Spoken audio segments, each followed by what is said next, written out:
صفحہ نمبر 34۔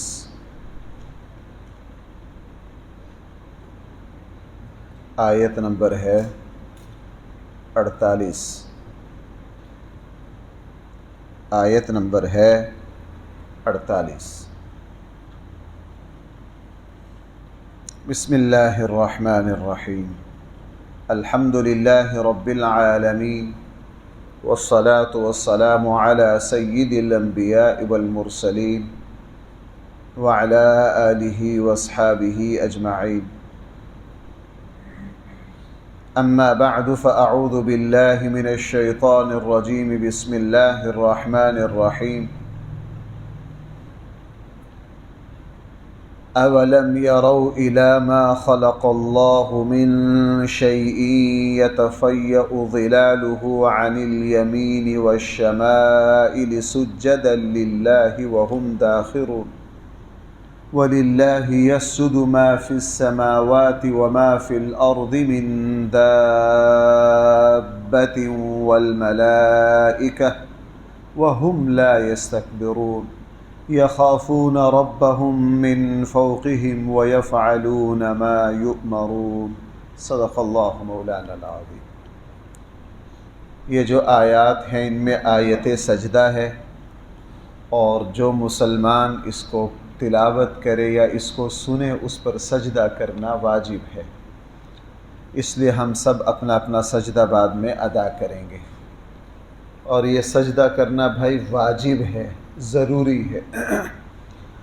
اور سجدہ جو ہے یہ قرآن کریم کے 14 مقامات ہیں جہاں ان آیتوں کو پڑھنے والا، سننے والا دونوں کے اوپر سجدہ کرنا واجب اور ضروری ہو جاتا ہے۔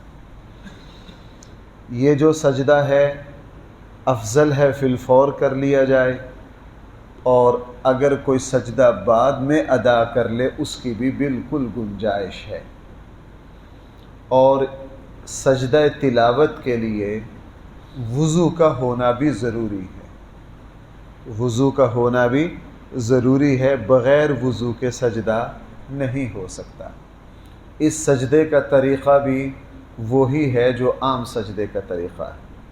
اللہ اکبر کہتے ہوئے آپ سجدے میں جائیے، ہاتھ اٹھانے کی تکبیر اس کی کوئی ضرورت نہیں ہے، بس اللہ اکبر کہہ کے سیدھا سجدے میں چلے جائیے، کم سے کم 3 مرتبہ سبحان ربی الاعلی۔ لیکن یہ کم سے کم ہے، ہم نے اس کم کو ہی پکا کر لیا، 5 مرتبہ، 7 مرتبہ، 9 مرتبہ، بلکہ 100 مرتبہ کہنا چاہیے۔ اگر فرصت ہو 100 مرتبہ کہنا چاہیے، لمبا سجدہ کرنا چاہیے۔ اور اگر کئی سجدے ہوں ہمارے ذمے، ہم کئی سجدے ادا کرنا چاہ رہے ہیں، تو ایک کے بعد دوسرا کر لیجئے، تیسرا کر لیجئے، چوتھا کر لیجئے، 100 سجدے ایک وقت میں ادا ہو سکتے ہیں، 100 سجدے ایک وقت میں ادا ہو سکتے ہیں۔ بیٹھ کے ادا کرنا چاہیں وہ بھی بالکل ٹھیک ہے، اگر کھڑے ہو کر ادا کرنا چاہیں وہ بھی بالکل ٹھیک ہے، دونوں طریقے بالکل ٹھیک ہے۔ فقہا نے دونوں لکھے ہیں، مثلا آپ کے اوپر 5 سجدے، آپ ایک سجدے سے اتحیات میں بیٹھے، پھر سجدے میں چلے گئے، پھر چلے گئے، بالکل ٹھیک ہے۔ اگر آپ کہیں کہ میں نے تھوڑا سا زیادہ مشقت اور مجاہدہ زیادہ کرنا ہے، میں نے سارے سجدے اٹھ کر ادا کرنا ہے پھر سجدے میں، وہ بھی بالکل جائز ہے۔ اور آخر میں یوں سلام پھیرنے کی بھی ضرورت نہیں ہے، جب آپ سجدہ کر کے اٹھیں تو اس کے بعد آپ کے سارے سجدے ادا ہو گئے۔ ہاں، جو وہ اوقات ہیں جن میں نماز پڑھنا منع ہے، ان میں سجدہ تلاوت نہ کیا جائے، ان میں سجدہ تلاوت نہ کیا جائے۔ اب ذرا دیکھیے ان آیات میں اللہ تعالیٰ نے کیا فرمایا۔ میں ایک بات ایسے موقع پر اکثر عرض کرتا ہوں، اللہ جل جلالہ جہاں اپنی قدرت، اپنی تخلیقات، اپنے وجود کے دلائل ذکر کرتے ہیں، وہ اتنے عام فہم ہوتے ہیں کہ ہر انسان اور مسلمان کو بڑی آسانی سے سمجھ آ سکتے ہیں۔ اللہ تعالیٰ نے ایسا کیوں کیا؟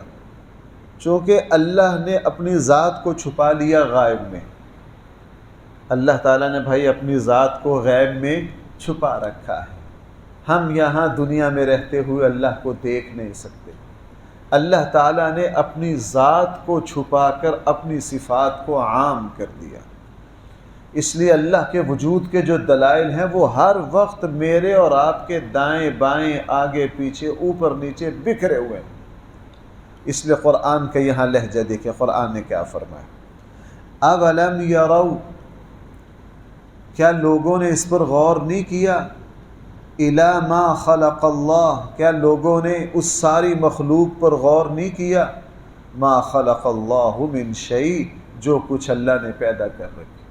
اللہ تعالیٰ کی پیدا کردہ چیزوں پر غور نہیں کیا. ان میں سے ایک لے لو، یتفیأ ظلالہ عن الیمین والشمائل، تم دیکھتے ہو کہ چیزوں کے جو سائے ہیں وہ دائیں بائیں بڑھتے ہیں. یتفیأ ظلالہ، ان چیزوں کے سائے، عن الیمین وعن الشمال، دائیں بائیں بڑھتے ہیں. دو باتیں اس میں آ گئیں. آپ نے دیکھا ہے کہ صبح کو جو سائے ہیں وہ کچھ کم ہونا شروع ہوتے ہیں، زوال میں بالکل ختم ہوتے ہیں. صبح کو سائے ادھر کو جا رہے ہوتے ہیں اور شام کو سائے ادھر سے ادھر آ رہے ہوتے ہیں. خطے میں مشرق میں سایہ اور طرح ہے، مغرب میں سائے کا آنا جانا اور طرح ہے، جنوب و شمال میں سائے اور طرح ہیں. اللہ جل جلالہ نے فرمایا ہم نے ہر چیز کا سایہ پیدا کیا. یہ سایہ مستقل اللہ تعالیٰ کے وجود کی دلیل ہے. نمبر دو، جو چیز بھی سائے دار ہے وہ مخلوق ہے. بھائی جو چیز بھی سائے دار ہے وہ کیا ہے؟ اس لیے اللہ کے نور کا کوئی سایہ نہیں ہے، اللہ کے نور کا کوئی سایہ نہیں ہے. مخلوق یہاں فرما دیا ما خلق اللہ من شیء. اس آیت سے پتہ چلا ہر سائے دار چیز اللہ کی مخلوق ہے. اس آیت پہ آپ ذرا غور کیجئے. اور ہر سائے دار چیز مخلوق ہے، اور مخلوق نے ایک نہ ایک دن بھائی کیا ہونا ہے؟ فنا ہونا. اللہ کی ذات کا کوئی سایہ نہیں، اللہ کے نور کا کوئی سایہ نہیں ہے. فرمایا کہ تم دیکھتے ہو یتفیأ ظلالہ، چیزوں کے سائے بڑھتے ہیں، عن الیمین، دائیں طرف بائیں طرف، یہ علاقوں کے اعتبار سے ہیں. سجدا للہ، ہر چیز اللہ کے سامنے سجدہ کر رہی. وہم داخرون، اور وہ اللہ ہی کے سامنے عاجزی کرتی. ہر چیز اللہ کے سامنے سجدہ کرتی ہے، اللہ کے سامنے اس سجدے کا کیا مطلب ہے؟ مفسرین نے کی رائے یہ ہے کہ یا تو واقعتاً ہر چیز حقیقی معنی میں اللہ کے سامنے سجدہ کر رہی ہے، لیکن ہمیں وہ چیزیں نظر نہیں آتی. کبھی کبھار اللہ تعالیٰ غیب سے پردہ اٹھا کر یہ دکھا دیتے. بھائی شب قدر کے بڑے بڑے اولیاء اللہ کے واقعات ہیں یا نہیں کہ انہوں نے دیکھا کہ واقعتاً چیزیں اللہ کے سامنے جھکی ہوئی ہیں. یہ غیبی معاملات ہیں، کبھی کبھار اللہ دکھا دیتے ہیں. بہت سے علماء کی رائے ہے یہاں سجدہ سے حقیقی سجدہ مراد نہیں، یہاں ساری مخلوق جو اللہ تعالیٰ کی فرما برداری کر رہی ہے، اللہ تعالیٰ کی اطاعت کر رہی ہے، اسی اطاعت اور فرما برداری کو سجدہ کہا گیا. اس کی اطاعت اور فرما برداری کو بھائی کیا کہا گیا؟ فرمایا وہم داخرون، ہر چیز اللہ کے سامنے عاجزی اختیار کیے ہوئے ہے. مخلوق میں سے کوئی چیز ایسی نہیں ہے جو اللہ کے حکم کو ٹال دے.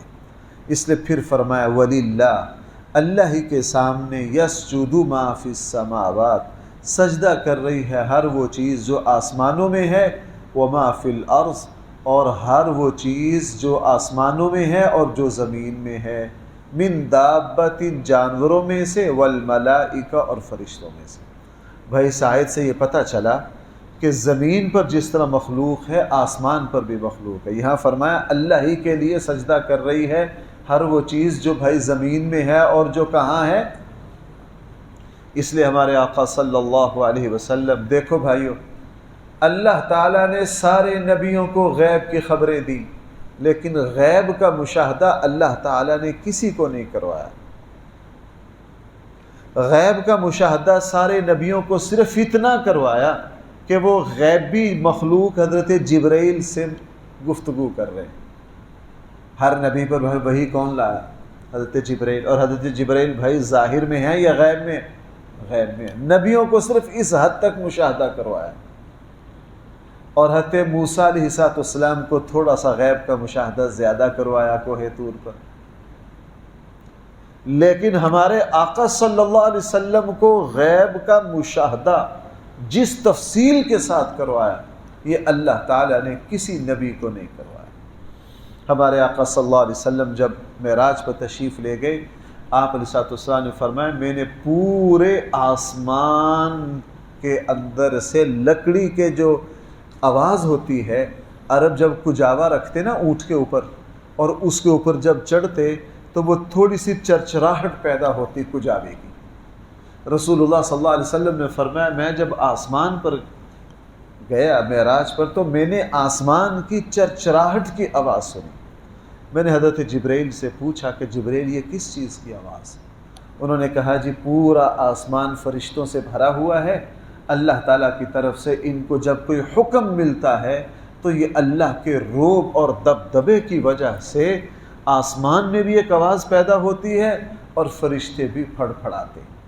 اب رسول اللہ صلی اللہ علیہ وسلم نے ساتوں آسمان، ان کے صدر دروازے، ان پر چوکی داری کا نظام، اور پھر اوپر جا کے بیت المعمور، اللہ کے نبی آسمان پر موجود ہیں، ان سے ملاقات، جنت، جہنم، سدرۃ المنتہا، عملوں کا تلنا، جنت کے محلات کیسے ہیں، جہنم کا عذاب کیسا ہے، یعنی جو کچھ ہم مرنے کے بعد دیکھیں گے اللہ تعالیٰ نے ہمارے آقا صلی اللہ علیہ وسلم کو سارا کچھ بھائی دنیا میں دکھایا۔ سارا کچھ کہاں دکھایا؟ اس لیے غیب کے سب سے بڑے شاہد اور گواہ بھائی کون ہیں؟ رسول اللہ صلی اللہ علیہ وسلم کی وہ جو انا ارسلناک شاہدا ومبشرا ونذیرا، اس میں اللہ کے نبی کو شاہد کہا گیا ہے۔ غیبی دنیا کے سب سے بڑے گواہ زمین پر ہمارے آقا صلی اللہ علیہ وسلم، اور لوگوں کو آ کر پھر اپنے صحابہ کو اتنی تفصیلات بتائیں۔ بھائی آپ سارے حضرات جانتے ہیں نبیوں کے حلیے بھی بتا دیے کہ نہیں، کہ حضرت ابراہیم کا حلیہ مجھ سے ملتا ہے، دہیہ کلبی کس نبی سے ملتے ہیں، عروۃ بن مسعود کس سے ملتے ہیں، یعنی اتنی تفصیل کے ساتھ رسول اللہ صلی اللہ علیہ وسلم نے سب کچھ بتا دیا۔ بلکہ یہاں تک بھی بتا دیا کہ میں جب معراج پر گیا جنت کی سیر کرتے ہوئے فرمایا کہ ایک محل مجھے دکھایا گیا، بے جوڑ محل ہے ایک ہی موتی کا، اور وہ اتنا سفید ہے موتی کی طرح چمکتا ہے۔ رسول اللہ صلی اللہ علیہ وسلم نے فرمایا کہ میرا جی چاہا کہ میں اس محل کو دیکھوں، لیکن جب میں اس کے دروازے میں داخل ہوا تو اس پر لکھ رکھا تھا قصر عمر ابن ابی طالب، قصر عمر ابن ابی طالب، عمر ابن الخطاب، کہ یہ جو محل ہے یہ حضرت عمر ابن خطاب رضی اللہ عنہ کا ہے۔ حضور نے پھر فرمایا حضرت عمر کو آ کے میرا جی چاہا میں تمہارا محل دیکھوں، لیکن میں تمہاری غیرت کی وجہ سے تمہارے محل میں داخل نہیں ہوا۔ تو حضرت عمر کے آنسو آ گئے، اور رسول اللہ صلی اللہ علیہ وسلم سے عرض کیا اللہ کے حبیب بھلا میں آپ پر کیوں غیرت کروں گا، بھلا میں آپ پر کیوں غیرت کروں گا۔ تو غیب کی اتنی تفصیلات کسی نبی نے نہیں بیان کی۔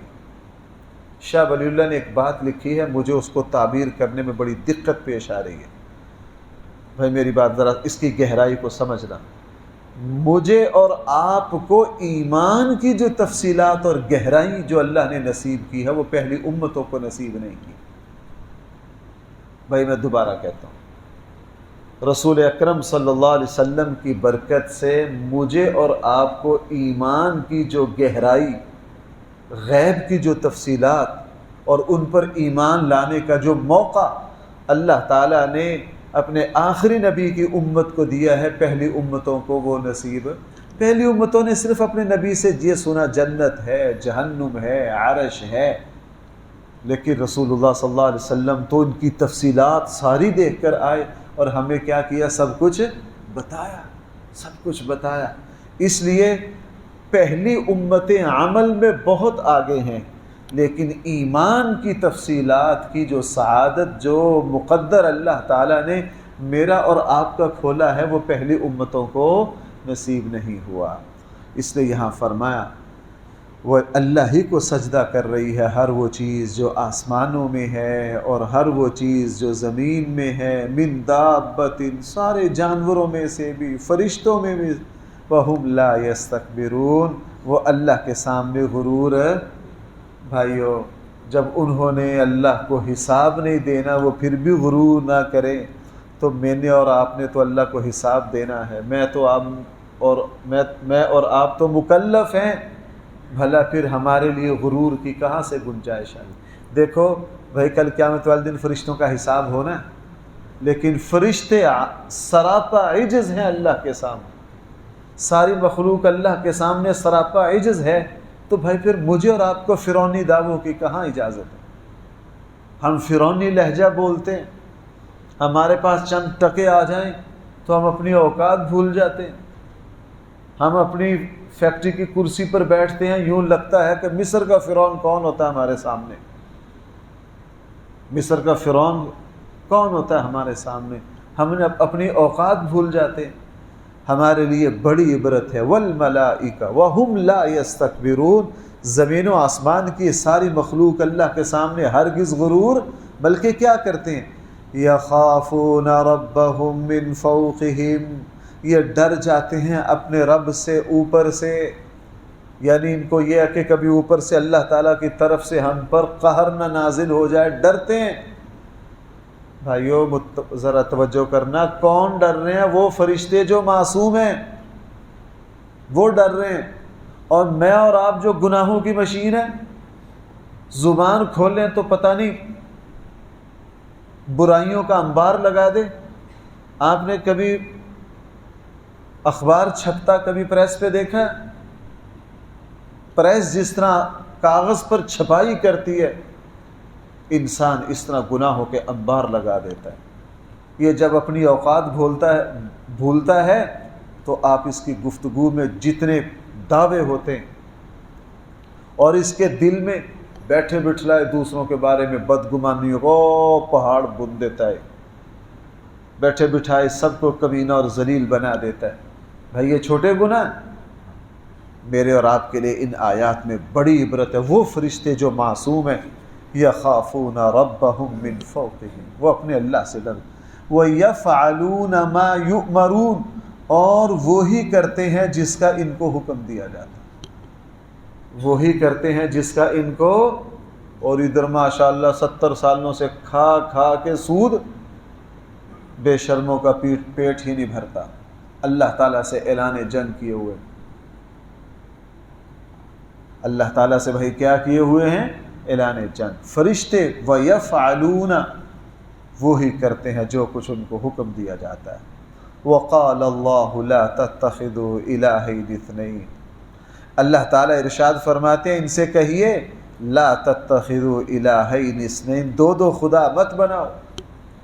مجوسی تھے حضور کے زمانے میں، وہ 2 خدا مانتے تھے۔ یہ ایک علم کلام کا بڑا اہم مسئلہ ہے، بھائی ذرا تھوڑا سا متوجہ ہونا میری طرف۔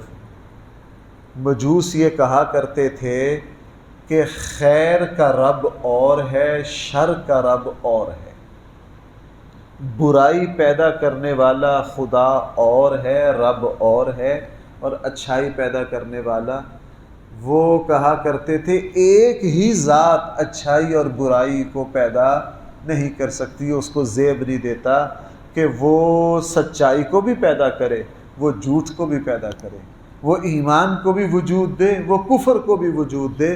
وہ کہتے تھے خیر کا رب اور ہے، شر کا رب اور ہے۔ ان کو بتایا گیا کہ نہ، تم 2 خدا نہ مانو، خدا کتنے ہیں، رب کتنے ہیں، ایک ہی ہے۔ باقی تمہارا یہ اعتراض جناب اللہ جل جلالہ نے تو آزمائش کے لیے اس دنیا میں مثبت اور منفی دونوں چیزیں پیدا کی، اور آزمائش ممکن ہی تب ہے جب مثبت اور منفی دونوں باتیں موجود ہوں. لہٰذا منفیت کا رب اور ہے، مثبت کا رب اور ہے، تمہارا یہ کہنا بالکل غلط ہے. اس لیے یہاں فرمایا وقال اللہ، اللہ تعالیٰ نے ارشاد فرمایا لا تتخذوا، تم نہ بناؤ دو خدا، انما هو الہ واحد، تمہارے معبود تو بھائی صرف اور صرف فَإِيَّايَ فَارْهَبُونَ، تم اسی سے ڈرو، اسی کے سامنے عاجزی اختیار کرو. وَلَهُ مَا فِي السَّمَاوَاتِ وَالْأَرْضِ، اسی کی ملکیت ہے ہر وہ چیز جو آسمانوں میں ہے، جو زمین میں ہے. وَلَهُ الدِّينُ وَاصِبًا، ہمیشہ ہمیشہ کی فرما برداری اسی کی ہے. أَفَغَيْرَ اللَّهِ تَتَّقُونَ، تم اللہ کے علاوہ دوسروں سے ڈرتے ہو جو کچھ کر نہیں سکتے. وَمَا بِكُم مِّن نِعْمَةٍ، تمہارے پاس جتنی نعمتیں ہیں فَمِنَ اللَّهِ، بھائی یہ کس کی طرف سے ہیں؟ یہ اللہ کی طرف سے ہیں. یہ انسان کو دھوکہ لگتا ہے، یہ انسان کو کیا لگتا ہے. میں چند دن پہلے سوچ رہا تھا، ایک دوست سنا رہے تھے کسی بہت بڑے مالدار آدمی کا، کسی بہت مالدار آدمی کا کہ جی اس کو ایک فلاں ان کا انجیکشن لگ رہا ہے، وہ دنیا میں، وہ برطانیہ سے آتا ہے، اس کی بکنگ کے کتنے اخراجات ہیں، وہ انجیکشن پاکستان میں محفوظ نہیں رکھا جاتا. میں تو وہ تفصیلات سن کے پریشان ہو گیا کہ جی اس پر کتنے اخراجات آ رہے ہیں. وہ جسم میں جب لگتا ہے تمام اخراجات تقریباً ایک انجیکشن پر 7-7 8-8 لاکھ روپے خرچ ہو رہا ہے. اب بھائیو، میرا اور آپ کا اللہ نے ہمیں تندرستی دی ہے، مجھے اور آپ کو اللہ نے کیا دی ہے؟ تندرستی دی ہے، ہم پرسکون ہیں. اللہ نہ کرے ایسی آزمائش آ جائے، ایسی آزمائش آ جائے. تقریباً کوئی 15-20 دن پہلے ایک صاحب سنا رہے تھے کہ زبان پر زخم لگا. بھائی کہاں؟ زبان پر. ایک خاتون کو زبان پر زخم لگا، ڈاکٹروں نے ایڑی چوٹی کا زور لگا لیا اس خون کو نہ روک سکے، اور 24 گھنٹے میں اس خاتون کا انتقال ہو گیا. جب انسان بے بس ہوتا ہے نا، پھر مانتا ہے یا اللہ میرے پاس سارا کچھ جو ہے وہ آپ کا ہے. اور جب اللہ تعالیٰ آزمائش نہیں ڈالتے، میں ابھی کہہ رہا ہوں یہ کیا کہتا ہے؟ سارا کچھ میرا ہی ہے. نہ، یہاں قرآن نے فرمایا وَمَا بِكُم مِّن نِعْمَةٍ، تمہارے پاس جو کچھ ہے فَمِنَ اللَّهِ، یہ کس کا ہے؟ یہ اللہ کا ہے. ثُمَّ إِذَا مَسَّكُمُ الضُّرُّ، جب تمہیں تکلیف پہنچتی ہے نا، فَإِلَيْهِ تَجْأَرُونَ، پھر تم اللہ کے سامنے بڑی عاجزی کرتے ہو. بھائی میں شرم سے ڈر کے کہہ رہا ہوں، تنزل نہیں کہہ رہا، توبہ نعوذ باللہ، توبہ نعوذ باللہ. یہ بات کرتے ہوئے میرا دل کانپ جاتا ہے. آپ ذرا ہسپتالوں میں نا ایمرجنسی اس پر جائیے جہاں موت و حیات کا شعبہ ہے نا، کہ وہ مریض ہے جو موت و حیات کی کشمکش میں. میں نے وہاں ایسی نوجوان بچیوں کو جن کا لباس ننگا ہونے سے بھی بدتر ہے، ان کے پردے کی یہ حالت ہے، میں نے وہاں ان کو بھی تسبیحاں اللہ کو یاد کرتے دیکھا. وہاں بھائی کبھی دماغ خراب ہو نا تو کسی ہسپتال میں وہاں جا کر بیٹھیے، خانقاہ اور مسجد سے زیادہ فائدہ ہوگا. بھائی میں غلط تو نہیں کہہ رہا، اور کبھی کبھار جانا چاہیے. کسی دن کوئی کام نہ ہو، بس ہسپتال کا چکر لگا کر آئیے. وہاں ان لوگوں کو ذرا دیکھیے کہ ان کے ورثاء، اللہ تعالیٰ کیا فرما رہا ہے؟ اذا مسکم الضر، جب تمہیں تکلیف پہنچتی ہے فإلیہ میں یوں ترجمہ، پھر تو بھاگ کے تم میری طرف آتے ہو، پھر تو تم بھاگ کے میرے پاس آتے ہو.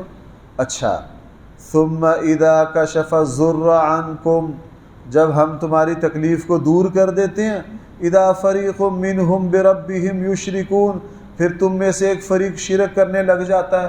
وہ داتا صاحب اسی دیکھ دیتی سی جی، اللہ نے شفا دیتی. جب شفا مل جاتی ہے پھر کیا کہتے ہو؟ کس دیگ سے ملی ہے؟